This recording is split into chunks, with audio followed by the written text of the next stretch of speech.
Following on from the initial video on the German soldier and writer Ernst Jünger, I thought it would be a good idea to further explore and analyze some of the notions that he first brought to light in his books. So we could consider this video to be a brief part 2 of the broader introductory discussion on the man. Jünger possessed admirable bravery and an unflinching willingness to investigate both our voluntary and involuntary engagements with suffering in his work on pain. As such, let us consider a trio of perspectives on death and suffering. Imagine the perspectives are placed upon a spectrum within which there are two opposing extremes and one ideal median. Now, if the topic at hand on this occasion is the approach that one may have to the contemplation of their own demise, it could be argued there are three possible reactions, two of which are vices: death-fearing cowardice, which is considered a deficiency, and death-embracing nihilism or terrorism, which is considered an excess. The ideal would thus be the midpoint between the two extremes, the reaction of death-defying bravery and heroism, Aristotelian virtue, otherwise known as the golden mean. Previous epochs were known to completely reject discussion of the morbid in polite and civilized company. We can juxtapose this with the modern-day fascination with death, danger, and the taboo, particularly the absurd gradual development of pop culture interest in serial killers, realistic scripted drama, and true crime for entertainment. It all appears to be a further demonstration of a twisted love-hate relationship through everything associated with darkness, vice, and objective evil. Perhaps the Faustian unquenchable desire for knowledge has reached the point where, since man now thinks he knows all there is to know about rationality and virtue, he seeks to know all there is to know about irrationality and corruption, just for the sake of knowing about it. This possibly explains why an otherwise rational or commonly agreed upon good person may develop an interest in such a peculiar subject and seriously study the life and actions of a serial killer to, quote, better understand how and why a person would or could be driven to commit such heinous crimes. Then again, is it really possible or worthwhile trying to rationalize the irrational? In other words, is it crazy to try and explain why a crazy person is crazy? Perhaps so. Hence, that appears to be why pleading insanity in a court of law is even possible, because it is just an efficient way to diagnose and clarify the utterly illogical. Part of the motivation associated with this odd investigative trait into darkness stems from the psychological relation of stress and anxiety with feelings of euphoria, no doubt closely linked to adrenaline and daring acts.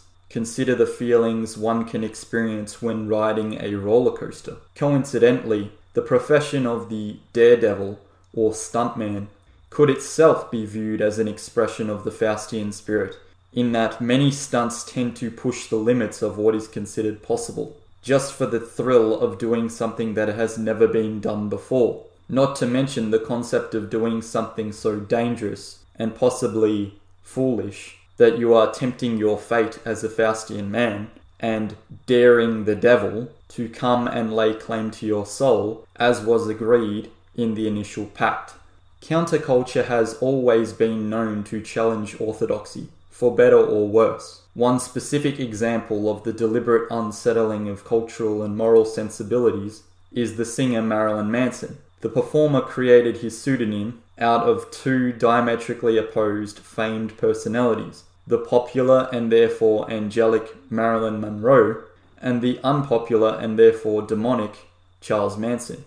The fact that Marilyn Manson was ever able to attract attention both from detractors and fans suggested a growing fascination with postmodernism and subjective morality. The surprisingly perceptive Manson has proclaimed many times throughout his career that he was a mere expression of an already existing cultural angst against Christian morality, and may have further demonstrated the hastening twilight of Western culture towards a possible apocalyptic unraveling. It seems a man is most at peace with himself in his state of mind when he can confidently ascertain that his ethics, otherwise known as his concept of what he thinks he ought to do, are matching up with his conduct, otherwise known as what he actually does. If there is an imbalance, the individual may be in a state of upheaval.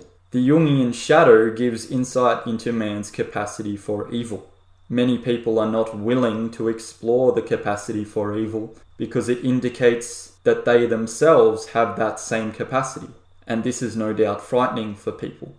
It opens up a perceptive individual's internal dialogue and can leave them asking the age-old question, is the villain mad or bad? Are they evil or insane? Carl Jung's quote, "That which we need the most will be found where we least want to look," suggests there is a possibility, if not a likelihood, of greater wisdom or insight if one dares to challenge themselves. So if we reflect upon that quote, we can look at it from a variety of angles. Liberals typically won't want to look into illiberal ideas or concepts because they don't like to be exposed to the harshness of reality or the suggestion that despite their efforts, evil still exists and bad things still happen that cannot be totally eliminated.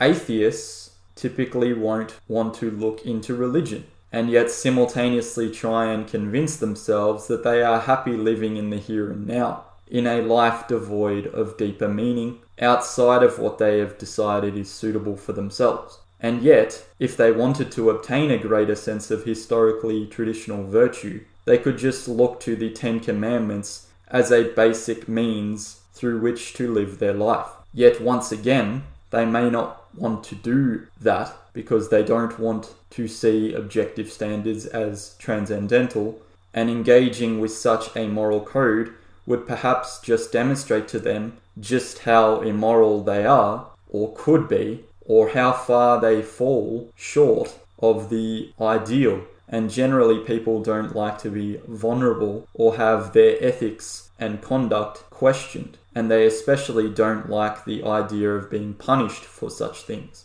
especially those who don't have a strong set of values to begin with, which just so happens to be the majority of people nowadays. So naturally, they laugh and claim ignorance of such things, or even just reject religion altogether. In regards to politics, if you value academic freedom, possess considerable conscientiousness or ample curiosity, and think that the world is now far too liberal and sentimental to the point of naivety about the harshness of reality, then a good place to start is to engage with illiberal thought and illiberal ideas, because illiberal thought attempts to present the strongest critiques of liberal thought and vice versa. If the world is too preoccupied with the veneration of weakness, one could research eras pre-liberalism or ideas that were too preoccupied with the veneration of strength, because you should know that for every action there is, or will be, an equal and opposite reaction. If things are too passive now, at some point they are likely to be too aggressive, and vice versa. You have to exist in the world, so you have to be equipped to understand and withstand the stress of either scenario. Then, if by some miracle you go from naive to cynical and can make it to a position of considerable wisdom, you are better for it and can be closer to virtue, given that virtue is really only found when we see the faults in both the left-wing and right-wing extremes, but can admit there is worthwhile knowledge to be attained from both perspectives. Don't just be kind and meek in rejection of strength or force. Be strong and formidable, but don't lose your humanity or your humility. The golden mean is clearly touched upon through contemplation and willingness to evolve, but it is an ideal in itself, and the wisdom cannot be physically attained.